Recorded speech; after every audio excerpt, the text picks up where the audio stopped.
এলো ভোরে ভোরে সুবহানাল্লাহ বলা যাবে না জোরে জোরে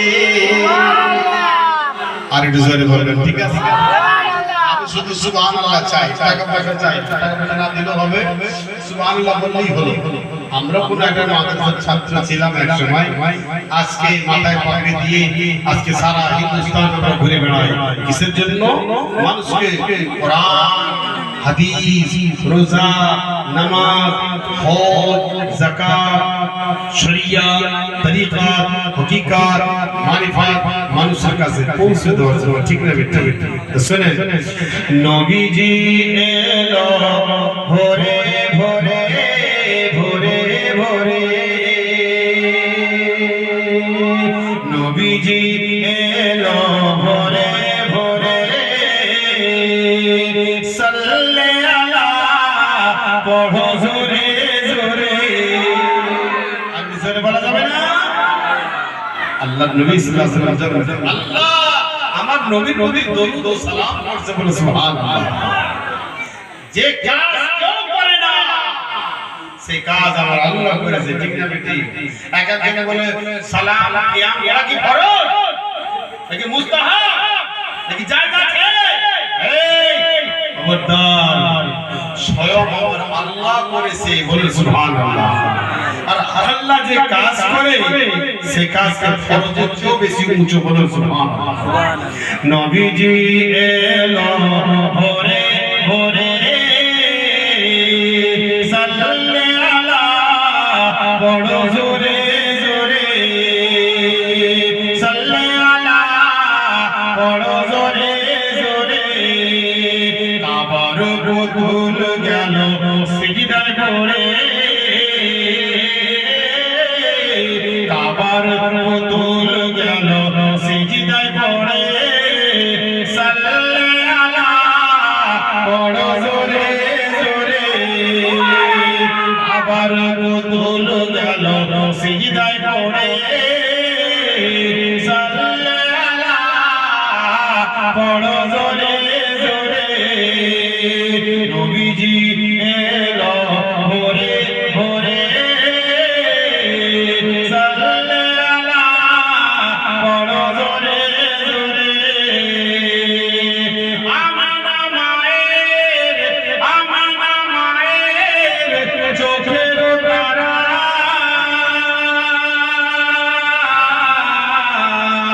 আমানা মায়ের চোখের তারা তাই হালিমার বড়ই প্যারা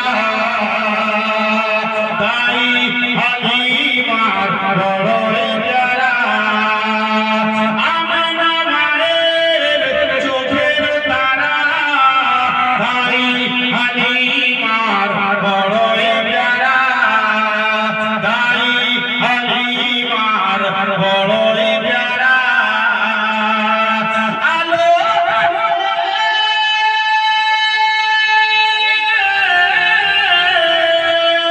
আলো এলো নতুন ঘরে সাল্লে আলা পড়ো জোরে জোরে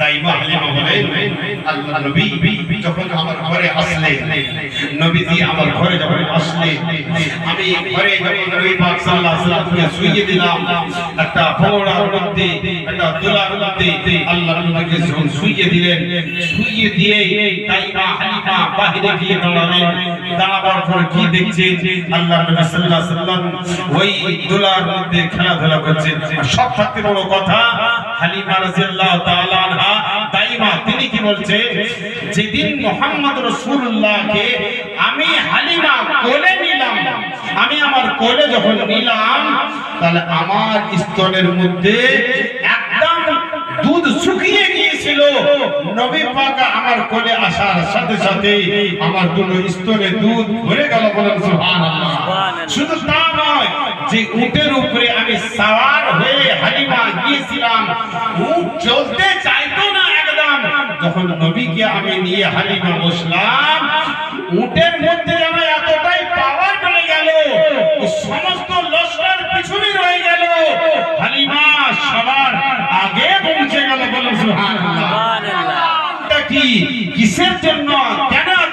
আবার পারছে উঠনি বলেন ইয়া রাসূলুল্লাহ ইয়া হাবিবাল্লাহ আপনার বসার সাথে সাথে সমস্ত জান্নাতি তাকত আমার উটের মধ্যে যেন চলে আসে বলুন সুবহানাল্লাহ নবীর সঙ্গে যারা তুলনা করে আর যারা উল্টো পাল্টা মন্তব্য বেফাস কথা বলে নবীর মধ্যে আমাদের মধ্যে পার্থক্যটা কি বাবা উনি একজন সম্মানীয় ব্যক্তি আর আমরা একটু কম সম্মানীয় ব্যক্তি কিন্তু পার্থক্য কিছু নয় নবী আমাদেরই মতন একজন মানুষ বলুন নাউযুবিল্লাহ আচ্ছা তুমি যখন মায়ের কোলে উঠো হ্যাঁ আর তোমার মায়ের বুকে দুধ একদম ভরে যায় তুমি ঘরে যখন ঢুকো তোমার জানোয়ারের ছাগল বকরির গরুর দুধ কি অটোমেটিক্যালি ভরে যায় আল্লাহর নবী আঙ্গুলের ইশারা করছে চাঁদ একবার এদিকে যায় একবার ওইদিকে যায় একবার ডান দিকে যায়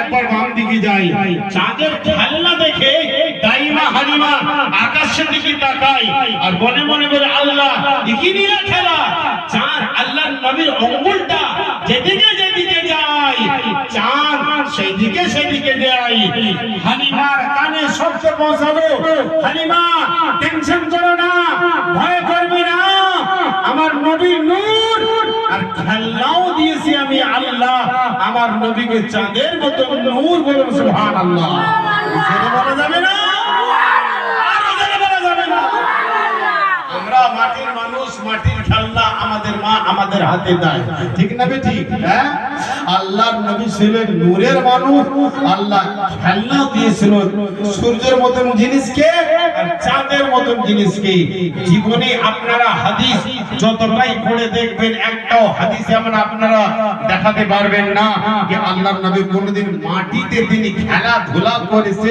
কোনো বাচ্চাদের সাথে না সমস্ত বাচ্চারা মাটিতে খেলাধুলা করত আর আল্লাহর নবী সাল্লাল্লাহু আলাইহি সাল্লাম গাছের গোড়ায় ঠেক দিয়ে মুখে মুখে কি যেন একটা বিড় করত একটা কথা জানা বলতো বাচ্চারা বলতো কি ব্যাপার এনাকে যতবার আমরা খেলতে ময়দানে নিয়ে আসি মাঠে নিয়ে আসি মানে একবারও আমাদের সঙ্গে তিনি খেলাধুলা করেন নাই আসার সময় বলে হ্যাঁ চলো যাবো খেলাধুলা করব মাঠে আসার পর তিনি গাছের গোড়ায় বসে যায় সব বাচ্চারা খেলাধুলা করছে আর আল্লাহর নবী একটা শুকনো গাছের গোড়ায় বসেছিল যেখানে আল্লাহর নবী শুকনো গাছের গোড়ায় ঠেক দিয়ে বসেছিলেন গাছটা সঙ্গে সঙ্গে সবুজ হয়ে যায় জোরে বলুন সুবহানাল্লাহ জোরে বলুন সুবহানাল্লাহ বাচ্চারা দেখে অবাক আরে কি ব্যাপার হঠাৎ মরা গাছে ফুল ফুটে গেল সবুজ হয়ে গেল পাতা এসে গেল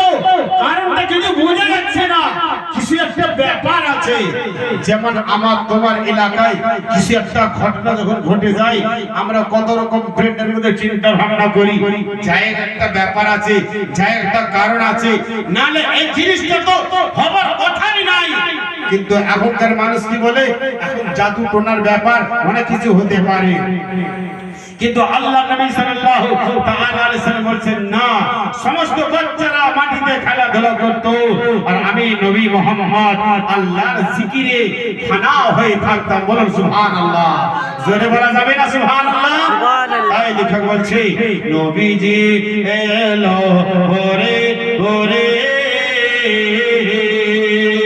নবীজি এলো ওরে ওরে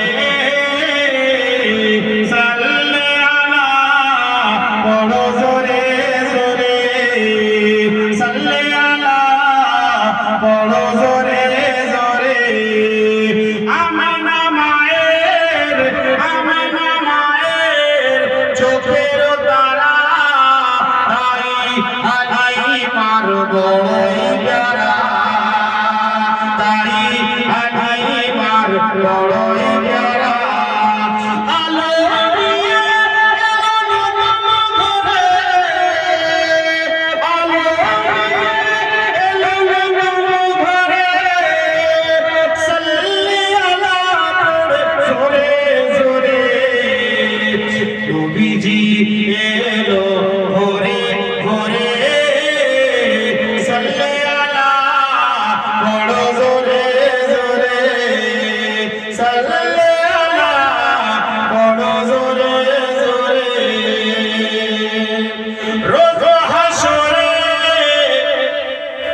তারা হাসরের মাঠে সবে যাবে না? আপনি এটা ভাববেন না কি আপনি যাবেন না, উনি যাবেন না, উনি যাবেন না, ওনারা যাবেন না, সবাই যাবে। যেই হোক না কেন, হিন্দু হোক, মুসলমান হোক, কাফির হোক, খ্রিস্টান হোক, জৈন হোক, বৌদ্ধ ধর্মের মানুষ হোক, যেই ধর্মের মানুষ হোক না কেন, কিয়ামতের মহামাঠে দাঁড়াতে সকলকেই হবে। বলেন সুবহানাল্লাহ। কেউ বেটা বাদ যাবে না।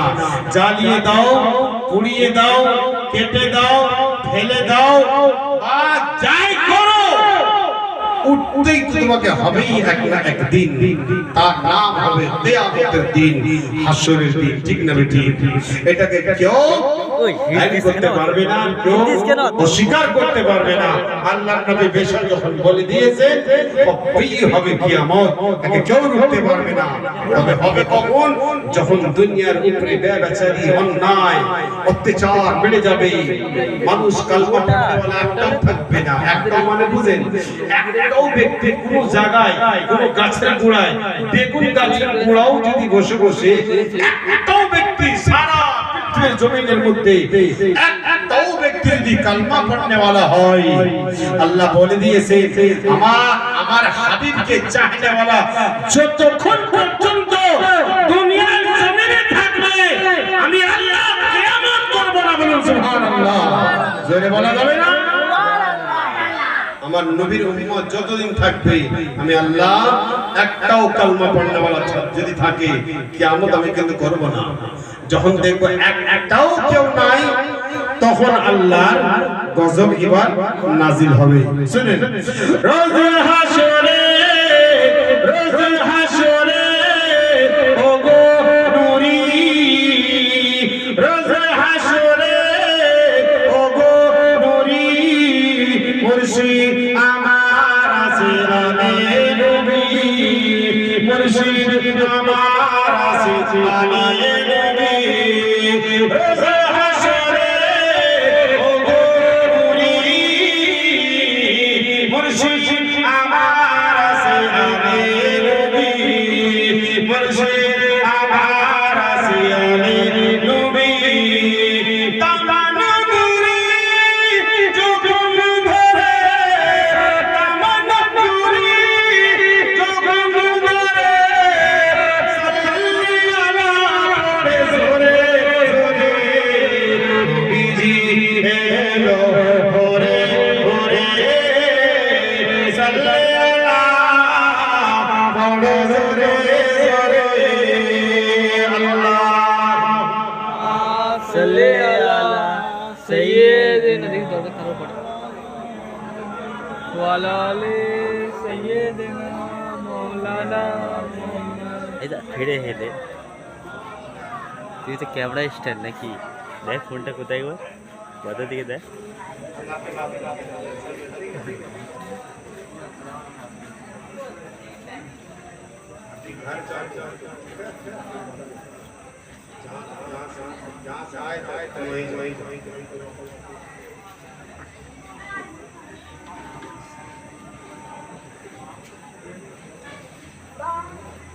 দরুদ শরীফ আল্লাহু সাল্লি আলা সাইয়্যিদিনা মাওলানা মুহাম্মদ ওয়া আলি সাইয়্যিদিনা মাওলানা মুহাম্মদ লা ইলাহা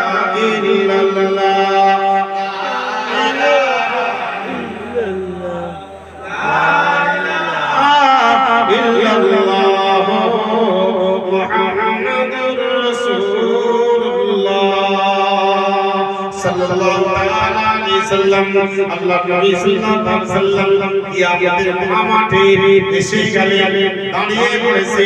সমস্ত উম্মত উম্মতানিরা আল্লাহর নবীকে দেখে ফেলল। আমার দয়ার নবী কিয়ামতের মহামাঠে চলে এসেছেন। আল্লাহর নবীর নজর, আচ্ছা লোকে বলে না নবী কি অত দূরের খবর রাখতে পারে, অত দূর বুঝতে পারে। আচ্ছা কিয়ামতের মহামাঠে একজন তো ব্যক্তি থাকবে না, থাকবে কি কয়েক আরো কয়েক কোটি কোটি মানুষ। ঠিক ঠিক ঠিক তো সবার কানে যে আওয়াজটা আমার নবী পৌঁছে যাবে তাহলে আমার নবীর পাওয়ার নেই। হ্যাঁ, সবার উম্মতের কানে কোটি কোটি আরো এখন তো মাইক যতদূর পর্যন্ত ততদূর পর্যন্ত আওয়াজ, কিন্তু ওখানে কোনো মাইক হবে না, ওখানে কোনো সাউন্ড সিস্টেম হবে না, কিন্তু আমার নবীর আওয়াজ এতটাই মধুর হবে, এতটাই মিষ্টি হবে যে প্রতিটা উম্মতের কানে কানে পৌঁছে যাবে। কি ইয়া উম্মতি ইয়া উম্মতি ইয়া উম্মতি,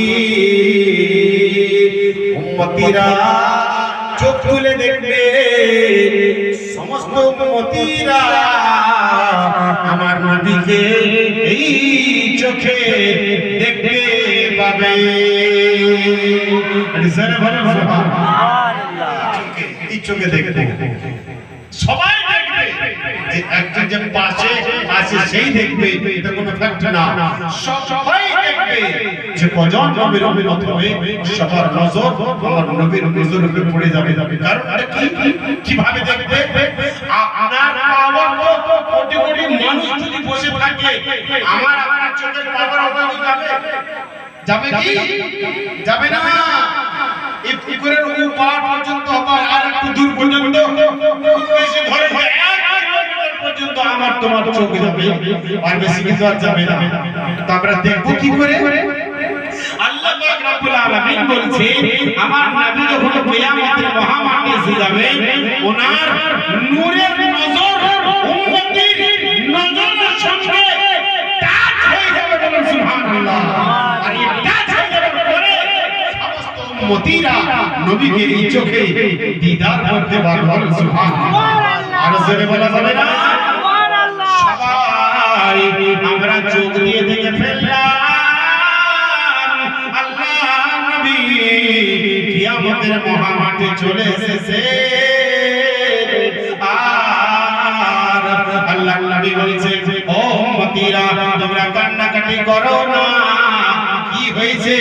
বলে ইয়া রাসূলুল্লাহ, আপনার আসার আগে বিবশায় আমরা পেরেশান হয়ে গিয়েছি। আল্লাহর নবী সাল্লাল্লাহু আলাইহি ওয়াসাল্লাম হাউজে কাউসার থেকে পানি তুলবে, আর পানি তুলে দিয়ে বিবশা উম্মতিকে আল্লাহ নবী হাউজে কাউসার থেকে পানি পান করাবে। জোরে বলুন সুবহানাল্লাহ। আচ্ছা, এখানে একটু খালি লজিক দিয়ে একটু বুঝবেন, তারপরে আপনারা কমেন্ট করবেন, অসুবিধা নেই। বিবশা তো কিয়ামতের মাঠে সবাই, আমিও বিবশা, আপনিও বিবশা, আর কোটি কোটি মানুষ বিবশা। আল্লাহ নবী কি ভাবে একটা করে পানি খাওয়াবেন? আরে হ্যাঁ না বলুন, একটা করে পানি খাওয়াতে গেলে তো ভোর হয়ে যাবে, হবে না? একটা লজিক থাকে। আপনি আপনার কমন সেন্সে কি বলে, পানি খাওয়ানো যায় তাহলে কয়েক দিন লেগে যাবে, তাই না? কয়েক হাজার, কয়েক সাল, কয়েক বছর লেগে যাবে। কিভাবে আল্লাহর নবী পানি খাওয়াবেন? কিন্তু এখানে হাদিস পাকের মধ্যে উল্লেখ করা হয়েছে, হাউজে কাউসার থেকে আল্লাহর নবী পানি বার করবেন, আর বার করে দিয়ে উম্মতিকে পান করাবেন। জোরে বলুন সুবহানাল্লাহ। জোরে বলুন সুবহানাল্লাহ। হাউজে কাউসার বলেছে, ওটা কি আমাদের এই পুকুরের মতন পানি, নাকি আপনার পাতকুয়ার পানি, নাকি আপনার চাপা কলের পানি? এরকম কি পানি না, ওই পানিটাও হবে নূরে